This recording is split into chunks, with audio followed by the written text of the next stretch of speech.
دوسری جانب Peoples party کے چیئرمین بلاول بھٹو زرداری نے کہا ہے کہ ایک سازش کے تحت سندھ کی کردار کشی کی جاتی ہے۔ اس جھوٹے بیانی کا جواب سر پارکر کی ترقی ہے۔ ہم پورے سندھ میں اسی طرح محنت کر رہے ہیں۔ ہماری حکومت عوام دوست حکومت ہے۔ خطاب کرتے ہوئے انہوں نے کہا کہ جب بھی تھر آتا ہوں تو خوشی ہوتی ہے۔ یہاں کے عوام پیپلز پارٹی، بے نظیر بھٹو اور شہید بھٹو سے محبت کرتے ہیں۔ جتنی محبت ہر پارکر کی ترقی کے لیے پیپلز پارٹی نے کی ہے تو ثابت کر دیا ہے کہ پارٹی کتنا یہاں کی عوام سے محبت کرتی ہے۔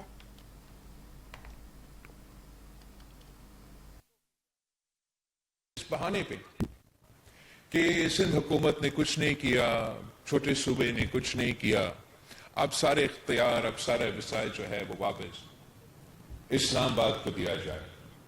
اور میں سمجھتا ہوں اس بیانیہ، اس جھوٹا بیانیہ کا سب سے بڑا جواب جو ہے وہ تھرپارکر ہے۔ تھرپارکر کے پاس اتنا کوئلہ ہے جتنا سعودی عربیہ کے پاس تیل ہے، مگر ہماری بدقسمتی کہ جو معاشی فائدہ، جو معاشی ترقی اس کوئلہ کو استعمال کرنے سے یہاں کے عوام کے، اس صوبے کے، اس ملک کو مل